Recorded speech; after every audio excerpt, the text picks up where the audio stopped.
बैठिए, सुन के जाइएगा। बुला रहे हैं। अच्छा, ऐसे कैसे होता है? ठीक है। बहुत बढ़िया मैडम। माननीय अधिष्ठाता महोदय, महामहिम श्री राज्यपाल के अभिभाषण पे आपने बोलने का अवसर दिया, इसके लिए आपका आभार व्यक्त करते हैं। और अपने वक्तव्य में हमारा ये प्रयास रहेगा कि बहुत संक्षेप में बातें रखें। जो माननीय सदस्यों ने अभी तक इस सदन में कहा है, उनकी बात कम से कम दोहराई जाए और ऐसे विषय रखे जाएं जिससे जो लोग हम लोगों को निर्वाचित करके भेजते हैं, उस हर जाति, वर्ग, अगड़े पिछड़े, हर समूह से जुड़ी हुई उनके हित की बातें। और यही जनसत्ता दल का सिद्धांत भी है, इसी पे हम लोग निर्वाचित होकर के आए हैं। श्रीमान, विद्यालय के दिनों में हिंदी भाषा, जब हमारे हिंदी के शिक्षक हम लोगों को पढ़ाते थे तो अलंकारों की चर्चा होती थी। उसमें एक अलंकार है अतिशयोक्ति अलंकार, हम सभी लोगों ने पढ़ा होगा। तो जब भी बजट पे चर्चा होती है या महामहिम श्री राज्यपाल के अभिभाषण पे चर्चा होती है, तो मैं समझता हूं कि इस अलंकार का प्रयोग सत्ता पक्ष और विपक्ष दोनों भरपूर करते हैं। और मैं ये कहना चाहता हूं कि सरकारें न इतनी अच्छी होती हैं जितना सत्ता पक्ष कहता है, और सरकारें न इतनी बुरी होती हैं जितना विपक्ष बताता है। और हम यहां जो भी बोलते हैं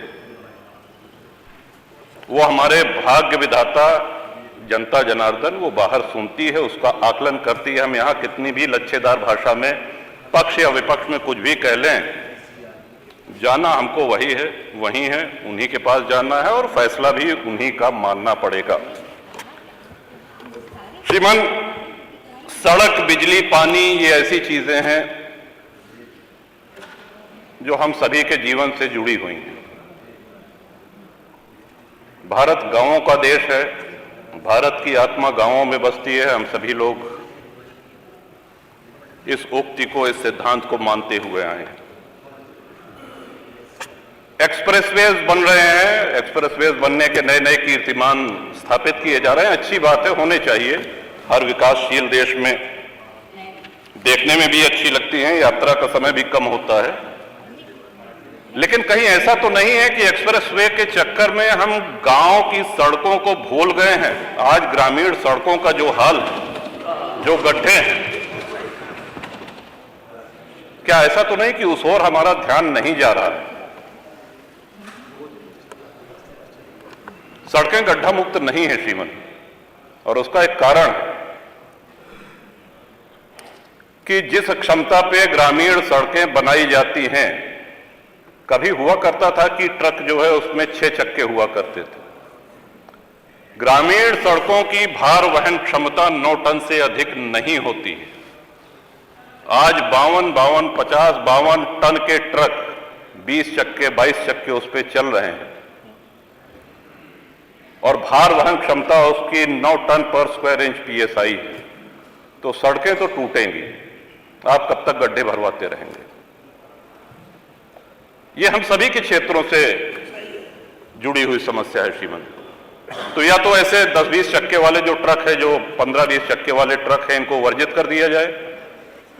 एक अधिकतम उसकी भार वहन सीमा निर्धारित कर दी जाए कि इससे अधिक भारी ट्रक ग्रामीण सड़कों पर नहीं चलेंगे, और या तो फिर ग्रामीण सड़कें उस मानक के अनुसार बनाई जाएं कि ट्रक गुजर जाने के बाद अगर साइकिल और मोटरसाइकिल से या सामान्य यात्री उस सड़क पर चल रहा है तो उसको भी गड्ढा मुक्त सड़क का अनुभव हो, आनंद मिले। ये बहुत ही गंभीर विषय है श्रीमन, और महामहिम श्री राज्यपाल के अभिभाषण में, बजट में इसका समावेश होता तो बड़ा अच्छा रहता। दूसरा आ जाते हैं बिजली पे। गांव में 18 घंटे बिजली आ रही, जिला मुख्यालय पे भी आ रही, तहसील मुख्यालय पे भी आ रही। जितना आप लोगों ने बताया, हो सकता है 1-आधा घंटा उससे कम ज्यादा हो, लेकिन आ रही। लेकिन बिजली के साथ साथ विजिलेंस का प्रकोप बहुत ज्यादा हो गया है। इस तरह के छापे पड़ रहे हैं लोगों के यहां, कई माननीय सदस्यों ने इसको सदन में कहा भी है। फोन आता है, उनको बुलाया जाता है और उनसे बाहर, बिजली दफ्तर के बाहर उनसे रकम तय की जाती है, उनसे पैसा लिया जाता है, उनसे वसूली की जाती है। समस्या जहां की तहां। तो मैं समझता हूं कि इस पे भी माननीय बिजली मंत्री हैं यहां पे उपस्थित, आपके माध्यम से मैं चाहूंगा कि ये ऐसी समस्याएं हैं कि आप इनको चाहे सत्ता पक्ष और चाहे प्रतिपक्ष किसी भी माननीय सदस्य से पूछेंगे तो हम सभी के क्षेत्रों में ये समस्याएं हैं। सड़क, बिजली के साथ साथ पानी। श्रीमान, हर गांव में पानी की टंकी निर्माणाधीन है, जहां नहीं है वहां ये हो कि साहब जमीन चिन्हित की जा रही है, कुछ बन के तैयार हो गई हैं, कुछ बन रही हैं। बड़ा प्रचारित भी किया गया कि साहब अब हैंडपंप नहीं है, अब नल की टोंटी से आप सब लोगों को पानी पीने को मिलेगा। हम भी जानते हैं और यहां बैठे हुए सभी माननीय सदस्य भी इस बात से सहमत होंगे कि नल की टोंटी से गांव-गांव, घर-घर पानी नहीं पहुंचाया जा सकता, और अगर पहुंचाया भी जा सकता है तो कम से कम उसमें 10 वर्ष लग जाएंगे। अब हैंडपंपों की जो स्थिति है, इस बार हम सभी जानते हैं कि बारिश कम हुई है, सर्दी भी कम पड़ी है। आने वाला मौसम विभाग का पूर्वानुमान है कि भयंकर गर्मी पड़ेगी, पानी का स्टेटा नीचे जा रहा है और छोटे हैंडपंप पानी छोड़ना शुरू कर देंगे। विशेषकर जो सूखे क्षेत्र हैं उनको तो विशेष प्रकोप इसका झेलना पड़ता है। जो हैंडपंप हम लोगों को मिलते थे वो हैंडपंप मिलना बंद हो गए हैं, ये कह करके कि अब पानी की टंकी से ही आप लोग जलपान करिए, पानी पीजिए। जो इंडिया मार्क 2 हैंडपंप खराब हो गए हैं, ध्वस्त हो गए हैं, उनको रिबोर करने के लिए जो प्लान थे, कोई भी इंडिया मार्क का हैंडपंप रिबोर नहीं हो रहा है, और सभी माननीय सदस्य से सहमत होंगे साहब। तो आपके माध्यम से सरकार से मेरा अनुरोध है कि जब तक घर घर टोंटी का नल, पानी की टोंटी नहीं लग जाती है, तब तक ये सुनिश्चित कराएं कि India mark handpump, India 2 mark का हैंडपंप जो हम लोगों को मिलता था वो यथावत मिलता रहे। पानी की किल्लत और पानी की हाहाकार जो मचने वाली है आने वाले दिनों में, उसके पहले आपका ध्यान आकर्षण, इस माननीय सदन का ध्यान आकर्षण इधर कराना चाहता हूं। और ये बहुत ही जटिल समस्या आने वाले अप्रैल से शुरू होकर के मई, जून, जुलाई आदि महीने में होगी। इसके साथ ही श्रीमंत सदन का चलना, ये भी एक बड़ा महत्वपूर्ण विषय है, और ये हमारा बहुत बड़ा सौभाग्य है कि 30 वर्ष इस सदन में हो गए हैं और बहुत से महानुभावों के साथ काम करने का, उनके साथ यहां बैठने का अवसर मिला है। और हमसे भी बहुत वरिष्ठ यहां पे सदस्य जिनसे मैं सीखता हूं, आदरणीय खन्ना जी हैं, आदरणीय अवधेश जी हैं, रमापति शास्त्री जी हैं, माता प्रसाद पांडे जी हैं, तमाम ऐसे सदस्य। लेकिन क्या आपको ऐसा नहीं लगता कि भाषण का जो स्तर था उसमें बहुत गिरावट आई है? और उसका कारण ये है कि जब हाउस नहीं चलेगा, सदन नहीं चलेगा, तो नए माननीय सदस्यों को बोलने का अभ्यास नहीं रह जाएगा।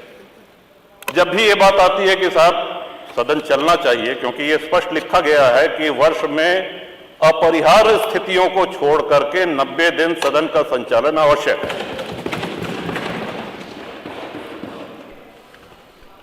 लेकिन दुख इस बात का है, चाहे जो दल सत्ता में रहे, जब इसकी चर्चा होती तो बहस इस पे होने लगती है कि साहब आपके समय में 19 दिन चला था, मैंने 20 दिन चलाया, या आपके समय में 20 दिन चला तो मैंने 21 दिन चलाया, और चर्चा यहीं पे हो हल्ला होकर के समाप्त हो जाती है। ये रिकॉर्ड तो बताया जाता है कि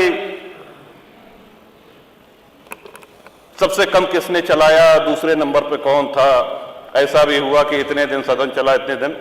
क्या कभी हमने ये जानने का प्रयास किया कि जब हमारा देश आजाद हुआ था तो कितने दिन सदन चला था, या जब से ये सदन चलना शुरू हुआ है, एक वर्ष में अधिक से अधिक सबसे ज्यादा किस वर्ष चला है, और क्यों ना उस रिकॉर्ड को हम लोग तोड़ें। सदन से बचना क्या थी, सदन के माध्यम से ही तो हम लोग अपनी बात कहते हैं, सदन के माध्यम से ही जन समस्याओं का निराकरण होता है, उनका निवारण होता है, लोकतंत्र मजबूत होता है। ये लोकतंत्र की आत्मा है। आत्मा को जितना मजबूत करेंगे उतना हम सभी लोग पुष्पित पल्लवित होंगे इस लोकतंत्र में। इसके साथ ही मैं ये भी कहना चाहूंगा श्रीमान कि आए दिन माननीय विधायकों के ऊपर मुकदमे कायम हो रहे हैं और अक्सर धरना प्रदर्शन, यहां पे जो लोग भी बैठे हैं, किसी के दल और किसी के व्यक्तिगत उनके सार्वजनिक जीवन में कभी ऐसा अवसर ना आया होगा कि उन्होंने धरना प्रदर्शन न किया हो, और जब तक लोकतंत्र रहेगा तब तक ये होता रहेगा। तोड़ फोड़ की उससे हम सहमत नहीं हैं, हम हिंसा से भी सहमत नहीं हैं, लेकिन बहुत से ऐसे माननीय विधायक हैं जिनके ऊपर धरना प्रदर्शन, शांतिपूर्ण धरना प्रदर्शन के कारण मुकदमे कायम हुए हैं और आज भी हैं। उनको एमपी एमएलए कोर्ट जाना पड़ रहा है। कई बार ऐसा भी हुआ कि धरना प्रदर्शन में दूसरे अराजक तत्व आकर के हिंसा फैला देते हैं और झेलना विधायक जी को पड़ता है। एक अलग से अदालत गठित है, वहां जाना पड़ता है, वहां पे उनकी पेशी होती है और पूरा मुकदमा झेलना पड़ता है। तो ये तलवार जो लटकी रहती है माननीय विधायकों के ऊपर कि कब अदालत सजा कर दे। अभी कल भी एक माननीय सदस्य को न्यायालय ने दंड दिया, सौभाग्य से 2 वर्ष से कम अवधि की। तो सभी जनप्रतिनिधियों को प्रतिरोध कौन करेगा, आवाज कौन उठाएगा? अगर धरना प्रदर्शन के इतने गंभीर परिणाम आने लगेंगे तब तो विधायक और सांसद भागने लगेंगे धरना प्रदर्शन से।